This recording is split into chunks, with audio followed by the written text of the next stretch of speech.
أعوذ بالله من الشيطان الرجيم بسم الله الرحمن الرحیم. درس 17. مد لازم. کدام وقت مد لازم می شود؟ حرف مد آمده بعد حرف مد سبب مد ساکن لازم آید مد لازم می شود. یعنی کدام وقت مد لازم می شود؟ وقتی که بعد از حرف مد ساکن لازم آید، یعنی سبب مد ساکن لازم آید مد لازم می شود.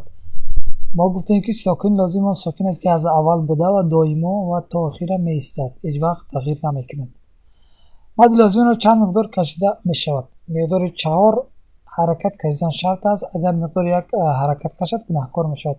من در اینجا عوض الف حرکت گفتم، زیرا الف حرکت درست‌تر می آید. الان از تجوید نامم برای شما درست‌تر ان شاء الله می فهمونم. مد لازم 4 قسم است. اول مد لازم وزنین در کلمه. اگر بعد از حرف مد ساکن لازمی تشدید دار در یک کلمه آید مد لازم وزنین در کلمه پیدا می شود. در اینجا نگاه کنید، ما گفتیم که تشدید، حرفی که تشدید داشت ما یعنی می فهمیم که در اصل آن حرف دو حرف است که اولش ساکن است و دومش همین حرکت که در اینجا گذاشته شده است از حرف دومش است. پس همون حرف اولش که ساکن است اون چی است؟ ساکنی لازم. پس در اینجا چی میگن؟ ساکن لازمی تشدید دار. همون را میگن که در حرفی که در بالاش تشدید است حرف اولش ساکنی لازم است. در اینجا نگاه کنین، قاعده چی بود؟ اگر بعد از حرف مد ساکن لازمی تشدید دار آید و هر دوش در یک کلمه مد لازم وزنین در کلمه پیدا می شود. مد لازم وزنین در کلمه رو مقدار 6 حرکت کشیدن لازم است. یعنی مقدار 6 حرکت حرف مدش را میکشیم. در اینجا نگاه کنیم، این یک کلمه است، حرف مد آمد بعدش چی؟ ساکن لازمی تشدید دار. یعنی در تشدید یعنی ما گفتیم که در حرف است اولش ساکن است، همون ساکن لازم است، همون حرف اولش. پس در اینجا چی؟ مد لازم وزنین در کلمه میشد مقدار 6 حرکت میکشیم. الصاخة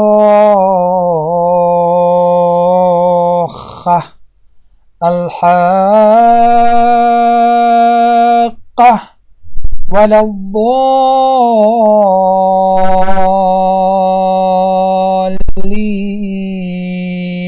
خب این بود مد لازم وزنین در کلمه. دوم مد لازم سبک در کلمه.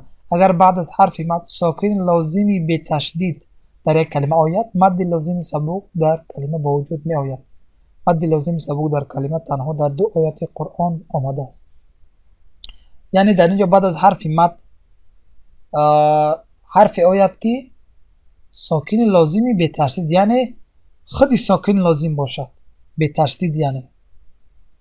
یعنی ما گفتیم که تشدید حرفی است که علامت است که در بالا حرفی که گذاشتم، پس در اصل آن حرف 2 تا است که اولش ساکن است دومش حرکت دار. پس همون ساکنی حرف اولش که ساکن است اون ساکن لازم است که او را ساکنی لازمی تشدید دار میگوید. اما این یعنی مد لازم سبک در کلمه ساکن لازم به تشدید، یعنی خود همون ساکن را میگذارن بعد از حرف مد و هر دو در یک کلمه.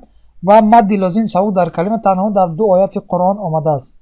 اول در این اولش، این دوم در سوره یونس آیت 91، دومش در سوره یونس آیت 51. من الان در قرآن کریم برای شما درست‌تر و واضح‌تر ان شاء الله میفهمونم.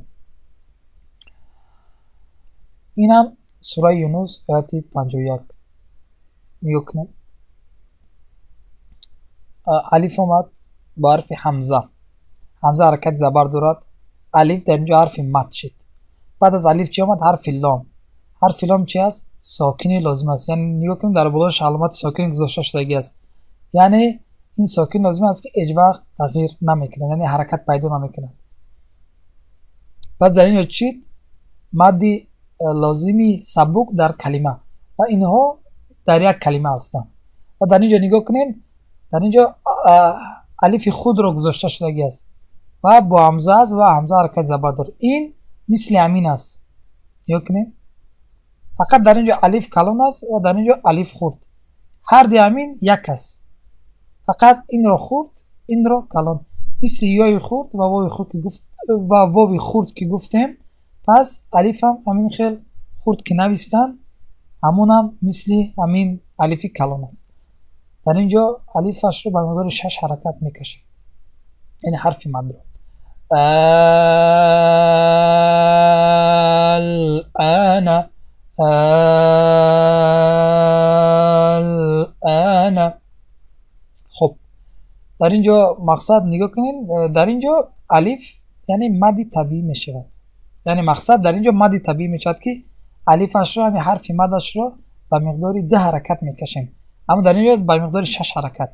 نگاه کنین در بالای الف چی گذاشته شده است؟ یک علامتی است که مقصد به حرکت مانند است، اما حرکت راست است، این باشد کج است. نگاه کنین کج است در بالای الف. این علامتی کشش، علامتی مد است، علامتی مد. این تنها در بالای 3 حرف گذاشته می شود، در بالای الف، واو و یا، زیرا همین 3 حرف است که حرف مد است. پس در اینجا نگاه کنیم حرف مد 6 حرکت، در اینجا همین رو گذاشتن. سوال پیدا شاید برای شما شکلی، پس چرا، یعنی پس برای چی در بالای این الف خورد همین علامت مد رو نگذاشتن؟ زیرا آنکه در اینجا مد طبیعی می شود، یعنی مده حرکت میکشیم. این اون وقتی میگذارن علامت مد رو وقتی که ما مقدار 4 حرکت، 5 حرکت یا 6 حرکت آن حرف مد رو باید کشیم. همون وقت این رو میگذارن که یعنی ما بدانیم که همین حرف مد رو ما باید به مقدار 4 یا 5 یا 6 حرکت باید کشیم، اما در مد طبیعی این رو نمیگذارن، زیرا 10 حرکت. به همین خاطر همین را بدونید که علامت مد رو وقتی که میگذارن در بالای حرف مد وقتی که به مقدار 4 5 یا 6 حرکت ما را کشیم. خب این بود مثال اول. مثال دوم رو من برای شما نشان میدم که در همین سوره یونس است و آیت 91.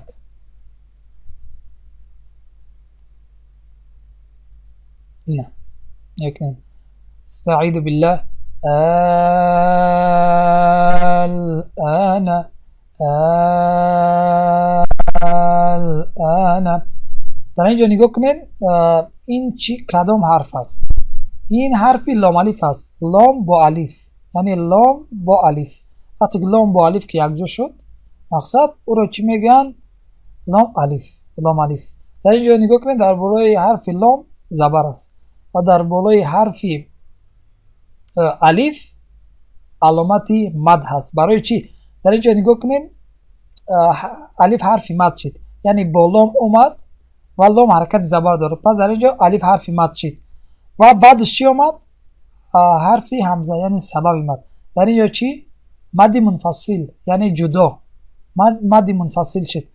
پس ما گفتیم که مد منفصل را یعنی مقدار 2 حرکت یا 4 یا 5 حرکت مقصد میکشیم، شما خیلی نیست. پس برای چی در اینجا اینو گذاشتن؟ زیرا ما گفتیم که مثال هم میتونیم مد منفصل را به مقدار 2 حرکت کشیم و هم میتونیم که به مقدار 4 یا 5 حرکت کشیم. بس برای همین خاطر این رو گذاشتم. اگر مثال اینجا مد طبیعی میشد پس این علامت مد رو در بالای الف نمیگذاشتم، زیرا که ما همون 2 حرکت کشیم زیاد نه. پس ما در مد منفصل چی گفته بودیم؟ یعنی ما باید بالابری رعایت کنیم. یعنی مثال اگر اینجا رو به مقدار 4 حرکت کشیم پس در اینجا هم نگاه کنیم مد منفصل شد، پس در اینجا هم مقصد باید ما مقصد رعایت کنیم. یعنی چه خیلی که را کشیدیم 4 حرکت، پس در اینجا باید ما 4 حرکت کشیم، زیرا که مقصد در یک آیات آمدگی است، در یک آیات و بعدی در یک آیات است. مقصد در یک آیات که بود مقصد چه خیلی که اولش رو خوندیم دومش رو باید همین خیلی خونیم مقصد، زیرا که در یک آیات آمدگی است، چه خیلی که در سوره بقره در آیات 4 ما برای شما فهموندم. یعنی چه خیلی که در اولش خوندیم در دومش همین خیلی، زیرا که در یک آیات است. خب این بود مقصد مثالی مدی لازم سبوکی، فقط همین 2 حالت است که هم هر دوش در سوره یونس آیات 51 و 91. در اینجا هم اول 91 رو گذاشتن و 51 رو، بعد دوم 51 یعنی گذاشتن. اما من مقصد حساب رو مقصد رعایت کردم، یعنی اول 51 برای شما نشان دادم، بعد 91. خب سوم، مد لازم وزین در حرف. اگر بعد از حرف مد ساکن لازم همراه با حرف ادغام شده آید، مد لازم وزین در حرف به وجود می آید. ما مقصد در درس اول در باره حرف ها مقصد گذاشتیم که چند حرف است و مقصد چه خیلی تلفظ میشن و از چند حرف عبارت است. مقصد من برای شما واضح نگفتم که چه خیلی حرف عبارت است، اما من تلفظ کردم با شما. مثال الف، با، تا. مثال الف چی است؟ از سه حرف عبارت است. الف زبر دارد، لام زیر دارد و فا ساکن است، ساکن لازم. الف. لام از چه حرف عبارت است؟ از سه حرف. لام است، الف است، لام است. معذرت میخوام، یعنی میم است. میم از چی؟ میم است یا از میم. پس در اینجا نگاه کنیم، در اینجا میم ساکن است، ساکن لازم، یعنی حرف لام هیچ وقت لاما، لامی، لامو نمی شود. الف، الفه، الفو، الفی نمی شود. مثال سین، سینی، سینو نمی شود. اما وقت سین، لام، الف، میم اینها فقط میمونن و حرفای آخرشون که حرفکی اگر همین حرف رو نویسیم پس ساکن لازم می باشد. پس قاعده مد لازم وزنین در حرف چی بوده است؟ وقتی که بعد از حرف مد ساکن لازم همراه با حرف ادغام شده آید، مد لازم وزین در حرف وجود می آید. مثال مد لازم وزین در حرف فقط در دو حرف می آید، یعنی مقصد در آخر حرفی که مثال حرف میم ساکن و نون ساکن آمد. در کدام وقت؟ وقتی که همین میم ساکن مثال در لام آخرش میم است، میمش ساکن لازم است. بعد از ما گفتیم که حرفای ادغام شده چند تا است؟ دو تا است، حرف میم است و حرف نون. میم ساکن و نون ساکن. میم کدام وقت ادغام میشد؟ وقتی که میم ساکن بود، بعد از حرف میم ساکن چی آمد؟ میم آمد. آن وقت چی میشد؟ ادغام مثلین باغونه، که ما میم ساکن رو با میم بعد آمدگی دخول میکنیم و این رو با تشدید مثلی که دو میم میخونیم. پس چی میشه در اینجا؟ چی قاعده چی بود؟ بعد از ساکن لازم همراه با حرف ادغام شده آید. این میم حرف ادغام شده است و شرطش چی بود؟ که بعد همین مقصد حرف ادغامش بیاید. با شرطی که در اینجا شرط اولش آمد میم ساکن که ادغام میشودی و شرط دومش چی بود؟ که حرفی بیاد که امین ادغام شود، میم آمد. پس در اینجا مد لازم وزین در حرف میاد، بعد این رو مقصد ادغام میکنه و در اینجا حرف مدش رو به مقدار 6 حرکت مقصد میکشیم. در اینجا مد لازم وزین در حرف شد. مثال الف لام میم، الف لام میم. دیدین من میمی که در آخر حرف لام است، پس در میمی که بعدش آمدگی است من ادغام کردم و امین میم را من با تشدید یعنی مثل دو میم خواندم. خب مثال دوم تا سین میم. تا عبارت از سه حرف است، سین عبارت از سه حرف است. میم خیلی ما میم رو برای شما گفتیم. تا با الف است، زبر دارد، سین است، یا است و نون ساکن است. سین زیر دارد، یا مد شد، نون چی است؟ ساکن لازم است. در اینجا هم نگاه کنید، حرف ادغام شده آمد و بعدش شرط اولش یعنی آمد که حرف ادغام شده ساکن لازم است و بعدش چی آمد؟ حرف میم که حرفای ادغام آمد، یعنی بعد از نون ساکن اگر چیه کدام حرفا بیاد نون ادغام شد؟ 6 حرف، یا میم، نون، واو، یعنی واو، لام، را. پس در اینجا چی؟ میم آمد. پس در اینجا چی؟ هم شرط اولش توگری گیری و هم شرط دومش. پس اینجا چی می شود؟ مد لازم وزین در حرف، یعنی ما امین نون را در امین میم ادغام میکنیم. من برای شما میخونم سیم میم. دیدین؟ سیم میم یعنی نون رو نخوندیم، نون رو در میم ادغام کردیم، مثل که میم رو با تشدید خوندیم، میم رو با مقدار دو میم خوندیم. سیم میم. دیدین؟ یعنی هم شرط اول حرف ادغام شده بیاید که ساکن لازم داشته شد و بعدش حرفایی بیاید که مقصد همین حرف ادغام شده در وی ادغام شود. یعنی حرفای ادغام کدام بود؟ 6 تا، یا میم، نون، واو، لام، را در مقابل نون ساکن. اما در میم ساکن چی بود؟ فقط میم بود، یعنی در ادغام مثلا بگونه شما گذاشتیم. و یک چیز دیگر چی خیلی که ما در مقصد کلمه ادغام میکنیم، اخفا میکنیم و اظهار میکنیم، پس در حرفکی وقتی که ما حرف را حرفکی اگر نویسیم نیا کنیم مثل کلمه میشد.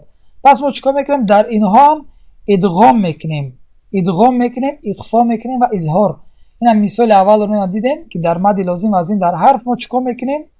ما در پرکتیک این حال کردیم که ادغام کردیم، یعنی حرف رو ما ادغام کردیم.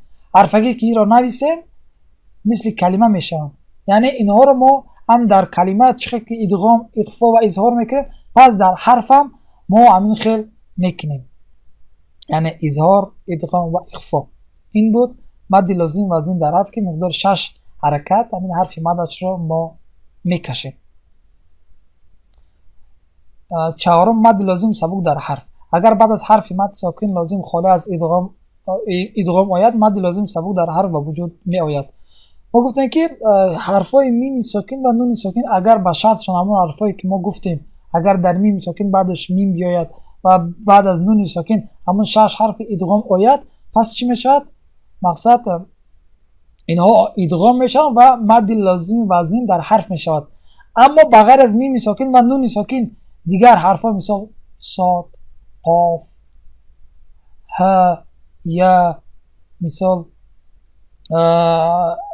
بطور مثال قاف، اینها که آمدن چی میشد؟ اینها مقصد این حرفا که در اول آمدن مقصد اینها فقط چی میشوند؟ مد لازم سبک زیرا آخری مثال حرف دال چی است؟ معذرت میخوام، حرف سین صاد، معذرت میخوام، آخر حرف صاد دال است. دالی که ساکن لازم دارد. دال اگر بعدش 100 حرف هم بیاد حرف ادغام شدن است که این ادغام شود، پس چی میشود؟ مد لازم سبک در حرف. قاف هم خیلی قافی که فایی که در آخر حرف قاف است در حرفی که ما بخونیم بنویسیم مقصد، پس چی میشود؟ هیچ وقت ادغام نمیشود این، زیرا حرفای ادغام شدن است. اما نون ساکن و میم ساکن هست، اما اگر بعد از در اینجا نون هم گذاشتم، اگر نون رو ما حرفکی نویسیم نون آخرش ساکن لازم است. اگر بعد از همین نون ساکن یا میم ساکن حرفای همین ها نآید، مثال میم بعد از میم ساکن اگر میم نآید یا بعد از نون ساکن همون 6 حرف نآید، مقصد از حرفکی است. پس چی می شود؟ مدی لازم سبک در قاعده گفته شده است که بعد از حرف مد ساکن لازم خالی از ادغام، یعنی میم ساکن و نون ساکن اومد اما بعدش همون حرفای ادغام شده نآمد، پس مد لازم سبک در حرف می شود. و دیگه ها مثال صاد، قاف، مثال همین ها چی می شوند؟ فقط مد لازم سبک در حرف. اما اگر میم ساکن یا نون ساکن آمد، اگر بعدش همون حرفهای ادغام نآمد، پس آن وقت میم ساکن و نون ساکن در آخری همون حرف اگر حرفکی نویسیم آمدن مقصد بعد آنها مقصد حرفهای ادغام نآمد، پس مد لازم سبک در حرف میشوند. مد لازم سبک در حرف را در مقدار 6 حرکت کشیدن لازم است. ما حرف حرکتش رو بر مقدار 6 حرکت ما میکشیم، یعنی مقدار 6 حرکت میکشیمشون.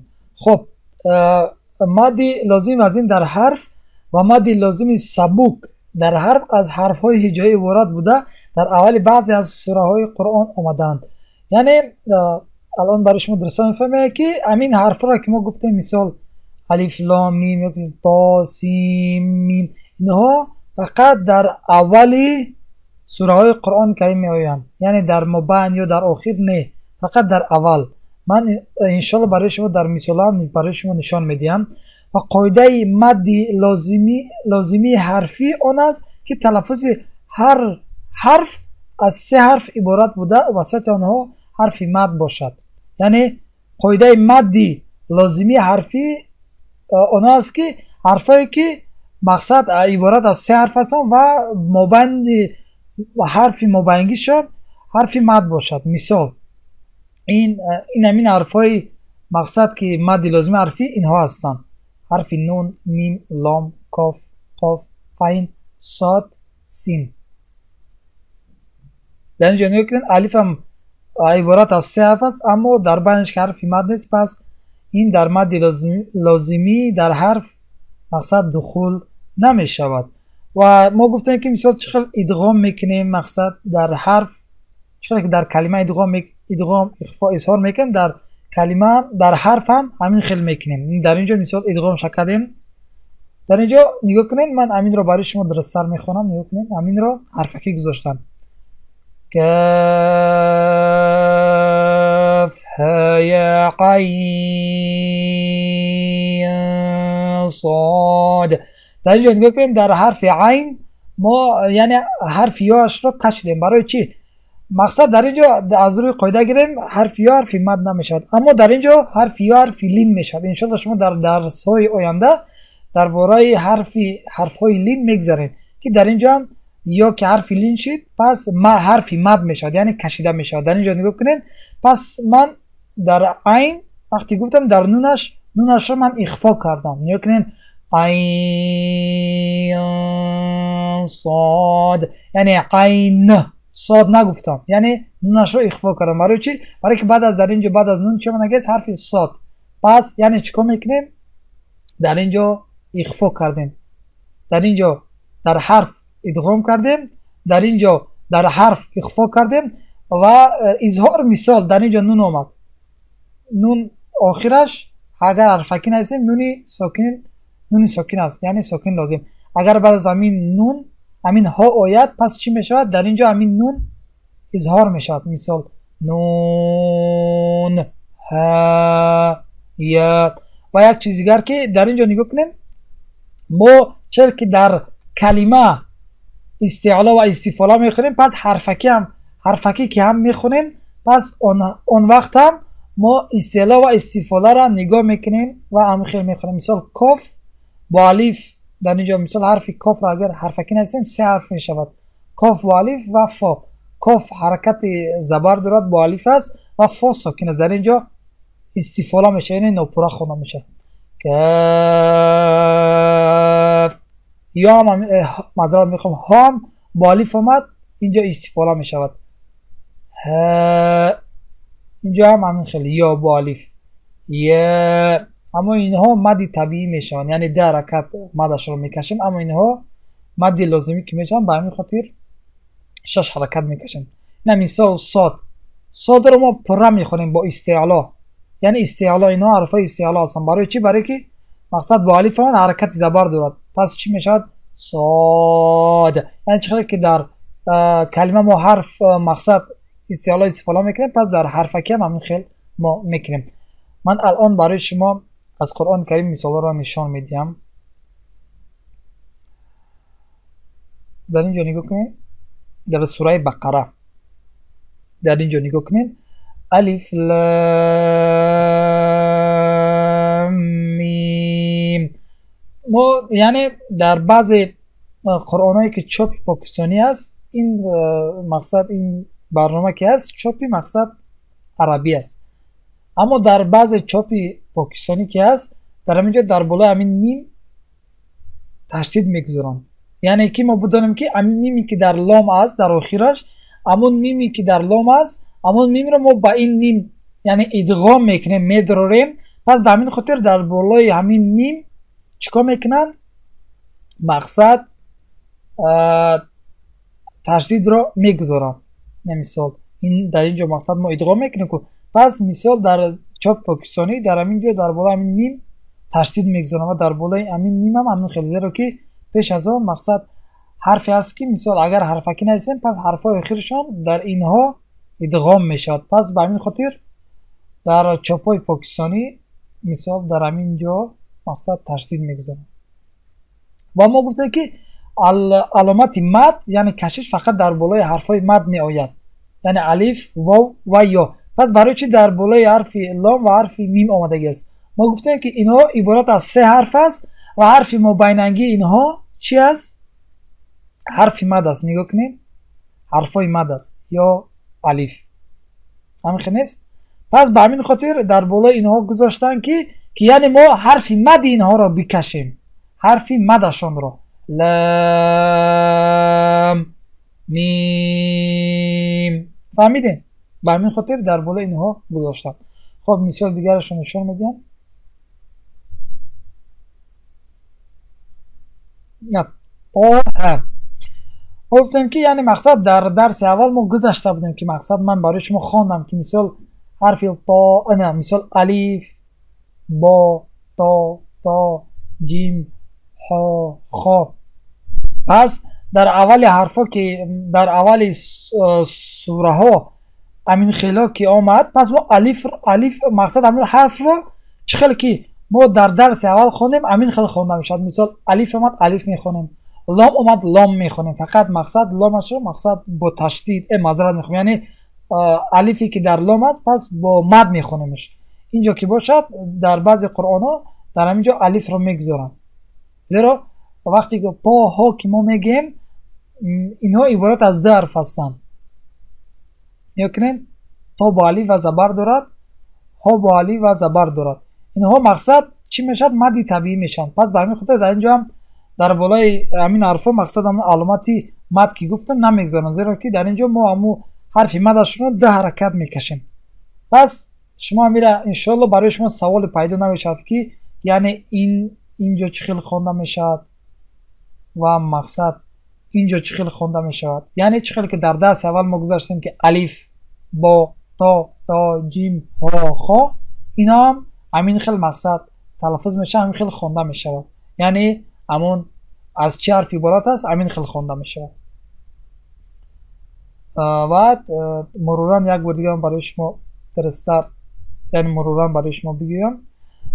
مد لازم 4 قسم بود. مد لازم وزن در کلمه که بعد از حرف مد ساکن لازمی تشدیددار آید و هر دوش در یک کلمه مد لازم از این در کلمه پیدا می شود. اینا یک کلمه مد آمد بعدش چی آمد؟ حرف تشدیددار که در داخل تشدید مقصد ساکن لازم هست. حرف اولش ساکن لازم است. دوم مد لازم سبک در کلمه که فقط در 2 آیات قرآن کریم آمدگی است. اول در سوره یونس آیت 91، دوم در سوره یونس آیت 51 که بغیر از این دیگر مد لازم سبک در کلمه آمدگی نیست. فقط این 2 آیت است که اگر بعد از حرف مد ساکن لازم به تشدید آید در یک کلمه، مد لازم سبک در کلمه با وجود می آید. یعنی بعد از حرف مد ساکن لازم آید یعنی به تشدید، یعنی خود همون ساکن لازم گذاشته شدگی باشد آن وقت با هر جای در یک کلمه و آن وقت مد لازم سبک در کلمه می شود. و مد لازم وزن در حرف آن وقت که اگر بعد از حرف مد ساکن لازم همراه با حرف ادغام شده آید، مد لازم وزن در حرف به وجود می آید. یعنی این مثال حرف لام میم ساکن و نون ساکن که آمد، یعنی در آخر حرف اگر حرفکی نویسیمش، پس بعدش اگر حرفای ادغام شده آمد، مثال بعد از میم ساکن میم آمد و بعد از نون ساکن همون 6 حرف یا میم نون واو و لام را آمد، پس اون وقت چی می شود؟ مد لازم وزن در حرف. و بغیر از میم ساکن و نون ساکن اگر دیگر حرفا آمدن، این چهارم، اگر بعد از حرف مد ساکن لازم خالی از ادغام آید، مد لازم سبک در حرف با وجود می آید. مثال دیگر حرفا بغیر از میم ساکن و نون ساکن که آمدن، ها، یا، مثال کاف، صاد، اینها، پس چی می شود؟ مد لازم سبک در حرف. اگر میم ساکن و نون ساکن هم آمد، مثال در حرفکی اگر در آخرش میم ساکن و میم ساکن و نون ساکن اگر آمد بعدش حرفای ادغام نمود همون 6 حرف، پس اون وقت همین میم ساکن و نون ساکن در آخری همون حرف که اگر حرفکی نویسیم مد لازم سبک در حرف می شود. و ما گفتیم که مقصد اینها همین حرفا مقصد فقط در اولی سوره های قرآن کریم می آیند، یعنی در مابین یا در آخر نمیان، فقط در اول. و حرفای قاعده مد لازمی حرفی همون حرفای هستن که عبارت از 3 حرف هستن که حرف مبینگیشون حرف مد است. همون حرف است. و انشالله امید دارم که درس را فهمیده باشید. جزاک الله خیر و بارک الله فیکم. السلام علیکم و رحمت الله و برکاته.